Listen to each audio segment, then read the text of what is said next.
بسم اللہ الرحمن الرحیم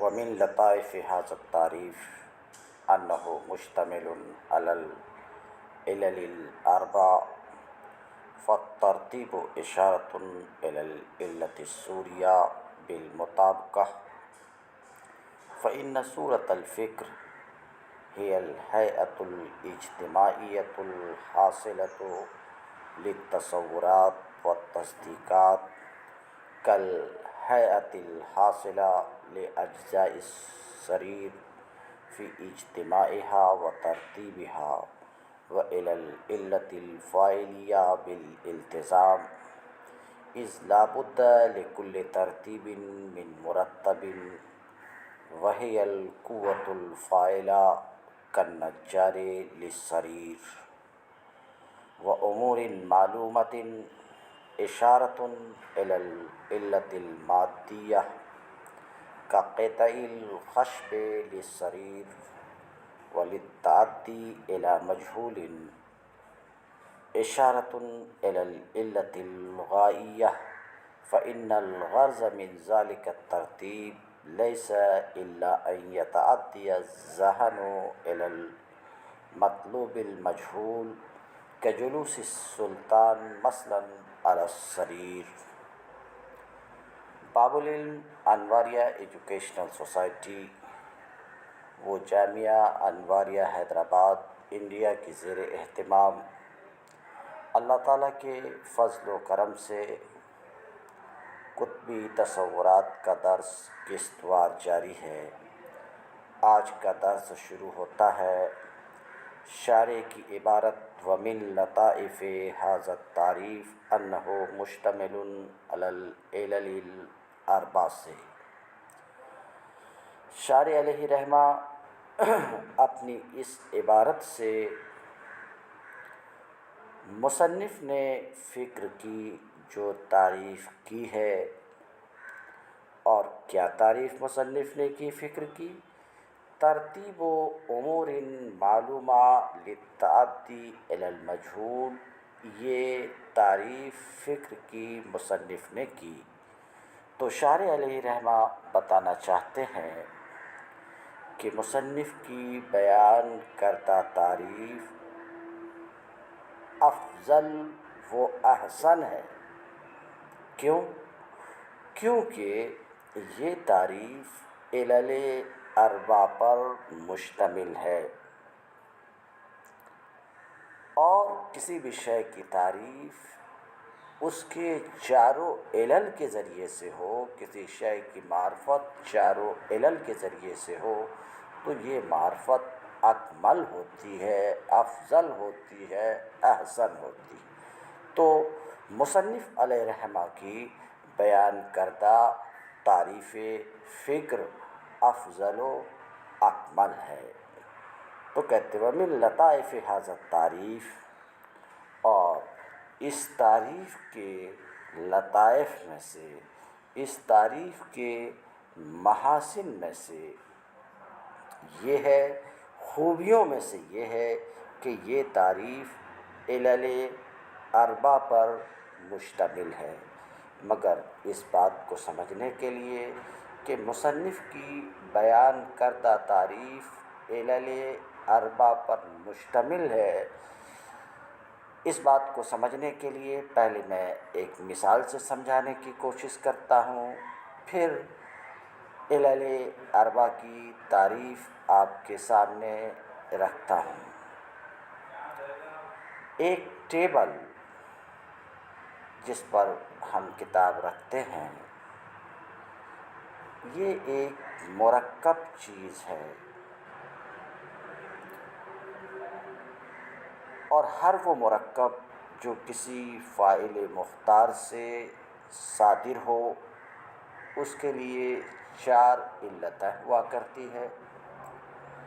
تو ٹیبل جو ایک مرکب چیز ہے اس کے لیے بھی چار علت ہے. ایک تو وہ جس نے ٹیبل بنایا، یعنی ٹیبل بنانے والا عرف عام میں کارپینٹر بڑھے ٹیبل کے لیے علت فاعلیہ ہے. اور ٹیبل کے مادے یعنی لکڑی کے ٹکڑے جن سے ٹیبل بنتا ہے، یہ لکڑی کے ٹکڑے ٹیبل کے لیے علت مادیہ ہیں، اور لکڑی کے ٹکڑے منتشر تھے، انہیں مخصوص طریقے سے ترتیب دیا، جمع کیا، جمع کرنے سے ٹیبل کی صورت جو حاصل ہوئی یہ ہے علت سوریہ، اور ٹیبل بنائے جانے سے مقصد اس پر کتاب کا رکھنا، یہ ہے علت غائیہ۔ تو مثالوں سے آپ نے سمجھ لیا۔ اب اس بات کو مزید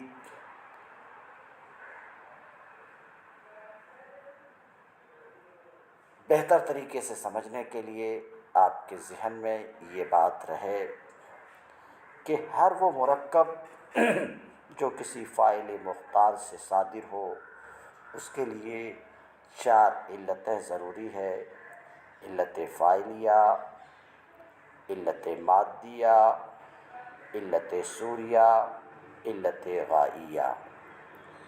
آپ پوچھیں گے علت کسے کہتے ہیں؟ تو واضح رہے کہ علت اس چیز کو کہتے ہیں جس کی طرف کوئی دوسری چیز اپنے تحقق میں محتاج ہو۔ جیسے ٹیبل اپنے تحقق میں لکڑی کے ٹکڑوں کا محتاج ہے، تو یہ لکڑی کے ٹکڑے ٹیبل کے لیے علت مادیہ ہے۔ ٹیبل اپنے تحقق میں کارپینٹر کا محتاج ہے، تو یہ کارپینٹر بھی ٹیبل کے لیے علت ہے۔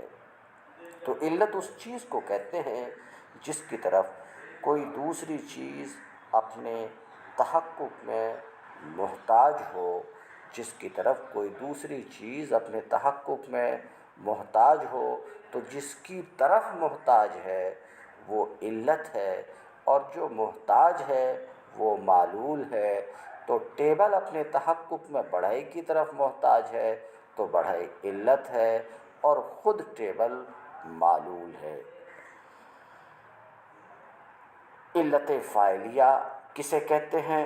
تو علت فاعلیہ ما منہ الشیء کو کہتے ہیں، یعنی جو معلول کا موجد ہو، جو معلول کا موجد ہو، جیسے ٹیبل کے لیے کارپینٹر،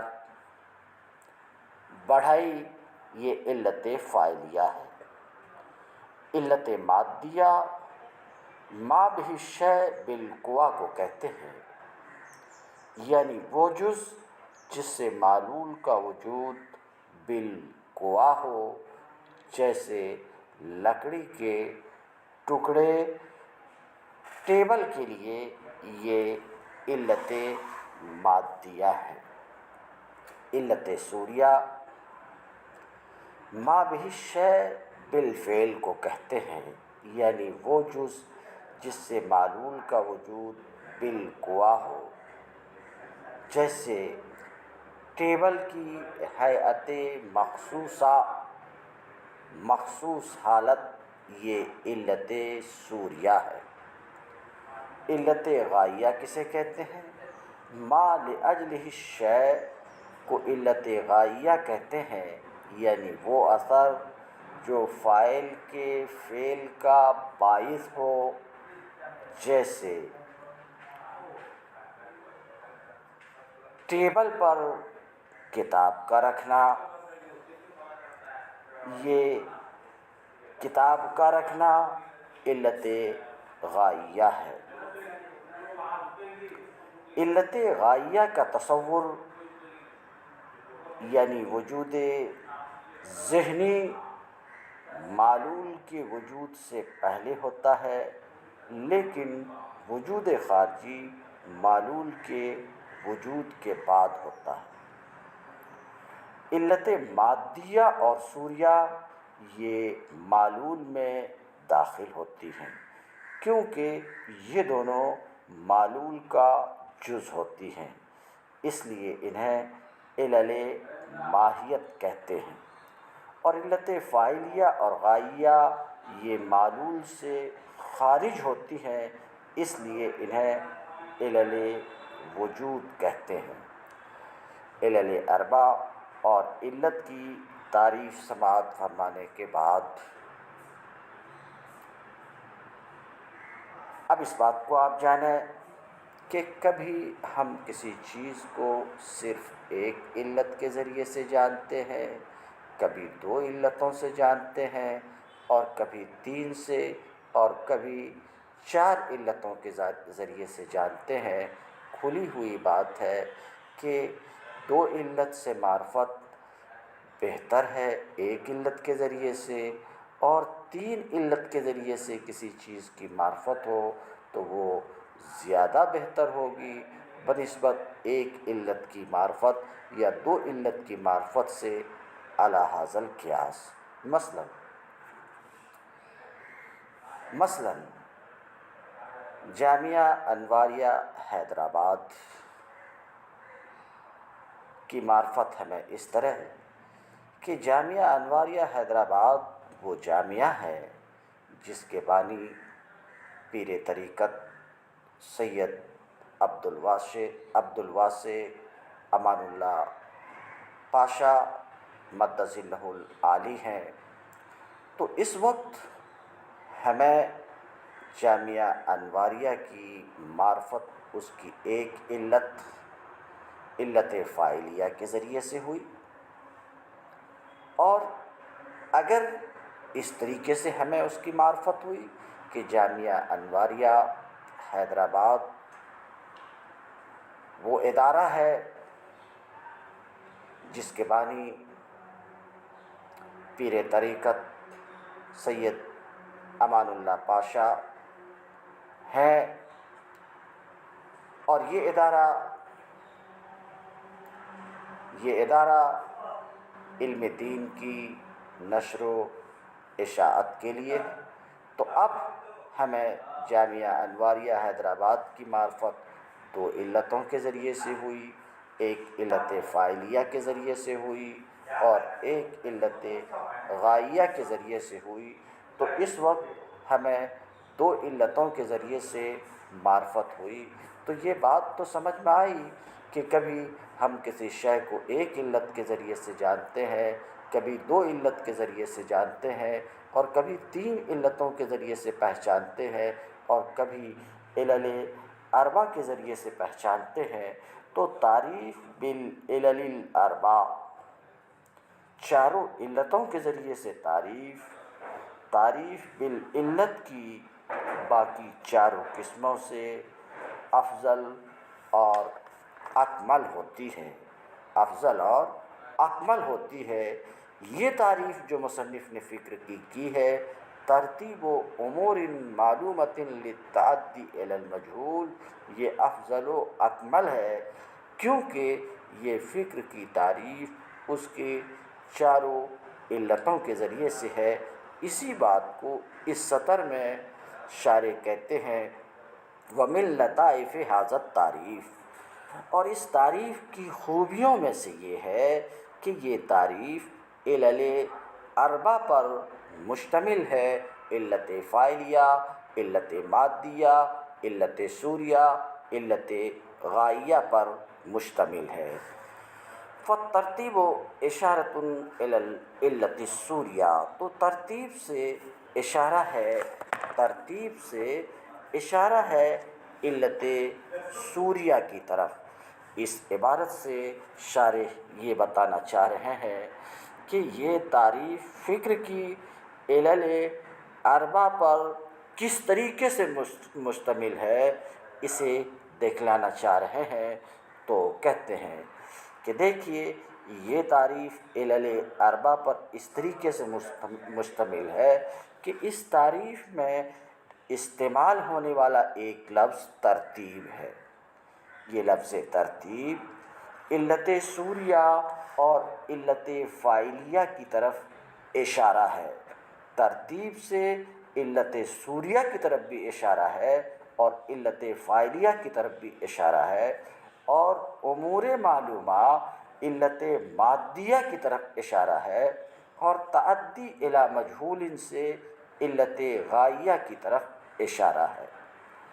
لفظ ترتیب کے علت سوریہ کی طرف اشارہ ہونے کی وجہ یہ ہے کہ فکر کی صورت تصورات و تصدیقات کو حاصل ہونے والی ہیئت اجتماعیہ ہی ہے، اور یہ ہیئت اجتماعیہ ترتیب سے حاصل ہوتی ہے۔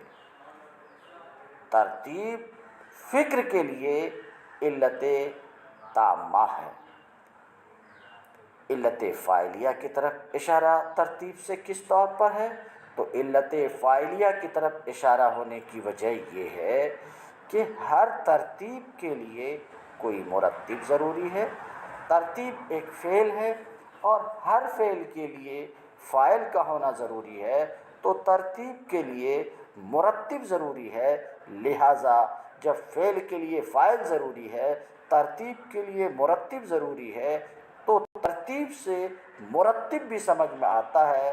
البتہ ان دونوں علتوں کی جانب لفظ ترتیب کے اشارہ کی نوعیت میں فرق ہے، اور وہ یہ ہے کہ علت سوریہ کی طرف لفظ ترتیب بالمطابقت اشارہ ہے اور علت فاعلیہ کی طرف بالالتزام۔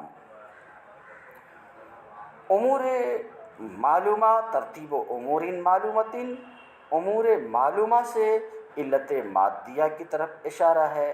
یہ بات ظاہر ہے کہ یہ تخت کے لیے لکڑی کے ٹکڑوں کے مشابہ ہے، اور تخت کے لیے لکڑی کے ٹکڑے علت مادیہ ہیں، تو یہ امور معلومہ فکر کے لیے علت مادیہ ہے، اور تعدی الی مجہول کے علت غائیہ ہونے کی وجہ یہ ہے کہ فکر جس ترتیب کا نام ہے اس کی غرض و غایت یہی ہے مجہول تک رسائی، اس لیے کہ اس ترتیب کی غرض یہی ہے کہ ذہن مطلوب مجہول کی طرف پہنچ جائے۔ مثلا سلطان کا تخت پر بیٹھنا، تو کہتے ہیں فالترتیب اشارۃ، تو ترتیب سے اشارہ ہے علت سوریہ کی طرف بالمطابقت، کیونکہ فکر کی صورت وہ اجتماعی ہیئت ہے جو تصورات و تصدیقات کو حاصل ہیں، جیسے کہ وہ ہیئت جو تخت کے اجزاء کو حاصل ہیں ان کے اجتماع اور ترتیب میں، اور ترتیب سے اشارہ ہے علت فاعلیہ کی طرف بھی بالالتزام، اس لیے کہ ہر ترتیب کے لیے مرتب ضروری ہے اور وہ قوت فاعلہ ہے۔ کالنجار للسریر، جیسے کہ تخت کے لیے بڑھئی علت فاعلیہ ہے۔ وہ امور معلومہ، اور فکر کی تعریف میں جو امور معلومہ ہیں، امور معلومہ سے اشارہ ہے علت مادیہ کی طرف، جیسے کہ لکڑی کے ٹکڑے تخت کے لیے۔ وللتعدی الی مجہول اشارہ الی علت الغائیہ، اور تعدی الی مجہول سے اشارہ ہے علت غائیہ کی طرف، کیونکہ اس ترتیب سے غرض یہی ہے کہ ذہن مطلوب مجہول تک پہنچ جائے، جیسے کہ بادشاہ کا بیٹھنا مثال کے طور پر تخت پر۔ وذالک الترتیب ای الفکر لیس بصواب، وہ ترتیب یعنی فکر ہمیشہ درست نہیں ہوا کرتی ہے۔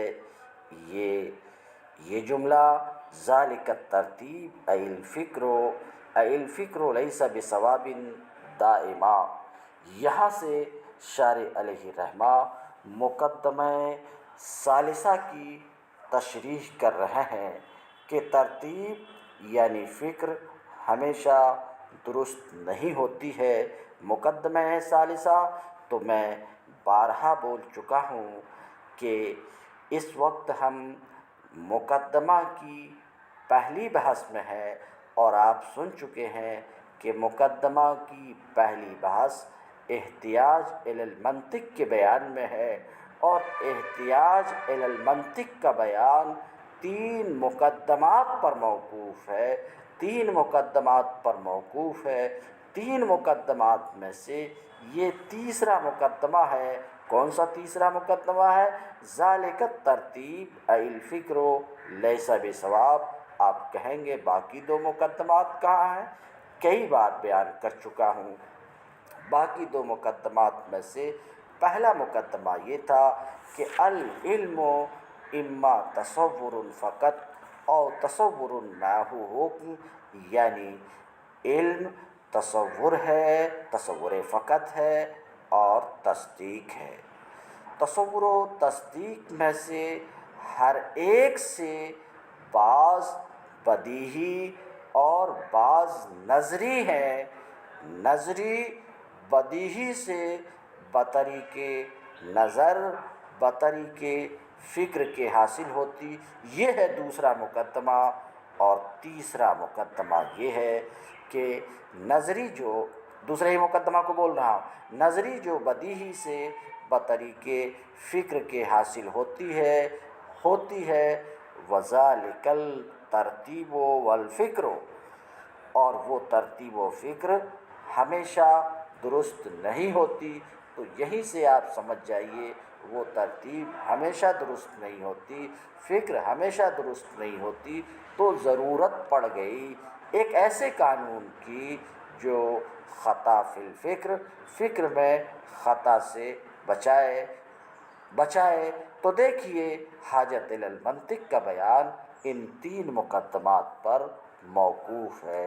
حاجت الی المنطق کا بیان ان 3 مقدمات پر موقوف ہے۔ کہتے ہیں وذالک الترتیب ای الفکر، اور وہ ترتیب یعنی فکر ہمیشہ درست نہیں ہوتی ہے۔ فکر اور ترتیب ہمیشہ درست نہیں ہوتی ہے۔ اس بات کی دلیل تو یہ ہے لأن بعض الوکلاء یناقض بعضا، اس لیے کہ بعض وکلاء بعض سے اختلاف کرتے ہیں، اختلاف رکھتے ہیں ان کی فکروں کے مقتضا میں، نتیجے میں فمن واحد یتعدی فکرہ الی التصدیق، تو کسی عاقل کی فکر حدوث عالم کی تصدیق کی طرف پہنچاتی ہے، اور کسی عاقل کی فکر قدم عالم کی تصدیق کی طرف پہنچاتی ہے۔ مثلا ایک عاقل فکر کرتا ہے اس طریقے سے کہ عالم متغیر ہے، ہر متغیر حادث ہے، تو اس عاقل کی فکر پہنچا رہی ہے اس بات کی تصدیق کی طرف کہ عالم حادث ہے۔ اس عاقل کی فکر اس بات کی طرف پہنچا رہی ہے کہ عالم حادث ہے۔ ایک دوسرا عاقل یہ فکر کرتا ہے، ایک دوسرا عاقل فکر کرتا ہے کہ عالم مؤثر سے بے نیاز ہے، اور جو بھی چیز مؤثر سے بے نیاز ہو وہ قدیم ہے۔ تو دوسرے عاقل کی فکر قدم عالم تک پہنچاتی، جو قدم عالم بالواسطہ حدوث عالم کی نقیض ہے۔ تو ظاہر سی بات ہے 2 فکروں میں سے 2 فکروں یعنی 2 فکر کے جو نتیجے ہیں ان میں سے کوئی ایک نتیجہ تو یقینی طور پر غلط ہوگا، کوئی ایک نتیجہ یقینی طور پر غلط ہوگا، ورنہ لازم آئے گا اجتماع نقیضین۔ تو یہی سے یہ بات ثابت ہو گئی کہ نظر و فکر میں غلطی بھی واقع ہوتی ہے۔ یہ تو دو عاقل کی فکر کی بات ہے، بلکہ بسا اوقات ایک انسان خود اپنے آپ سے اختلاف کر بیٹھتا ہے دو وقتوں میں۔ ایک وقت میں فکر کرتا ہے تو اس کی فکر ایک نتیجے تک پہنچاتی ہے، وہی انسان کسی دوسرے وقت میں فکر کرتا ہے تو اس کی فکر اس نتیجے کی نقیض کی طرف پہنچاتی ہے۔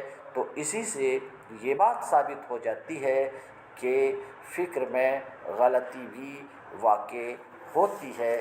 تو کہتے ہیں وَذَلِكَ الترتیب ای الفکر، اور وہ ترتیب یعنی فکر ہمیشہ درست نہیں ہوتی ہے، اس لیے کہ بعض عقلاء بعض سے اختلاف کرتے ہیں اپنی فکروں کے مقتضا میں۔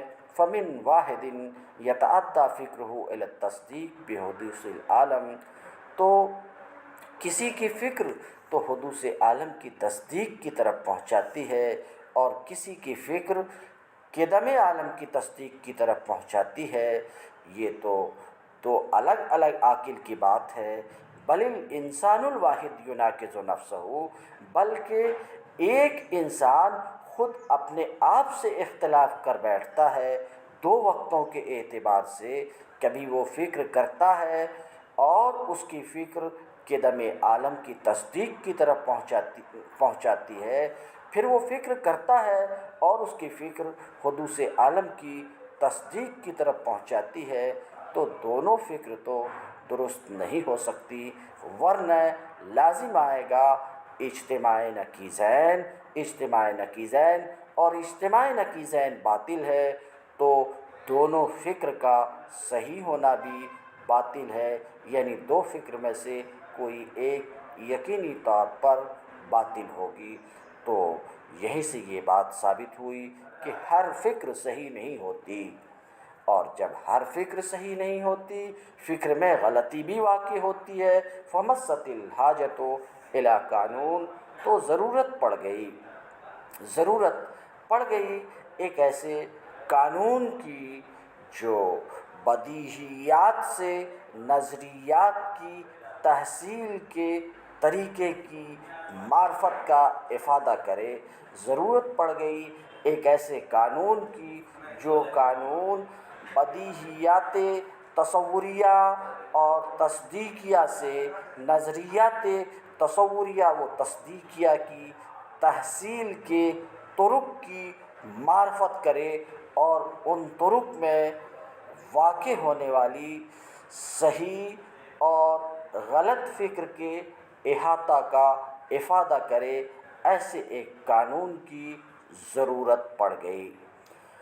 فَمَسَّتِ الْحَاجَةُ إِلَىٰ قَانُونٍ، تو ضرورت پڑ گئی ایک ایسے قانون کی جو قانون بدیہیات تصوریہ و تصدیقیہ سے نظریات تصوریہ و تصدیقیہ کی تحصیل کے طرق کی معرفت کا افادہ کرے، اور صحیح اور فاسد فکروں کے احاطہ کا فائدہ دے، یہاں تک کہ معلوم ہو سکے کہ کون سی فکر نظری ہے، یہاں تک کہ اس کے ذریعے سے معلوم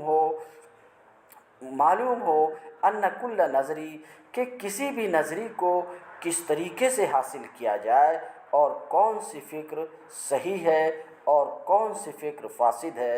تو ایک قانون کی ضرورت پڑ گئی۔ وَذَلِكَ الْقَانُونُ هُوَ الْمَنطِقُ، وہی قانون جس کی ضرورت پڑ گئی وہی منطق ہے۔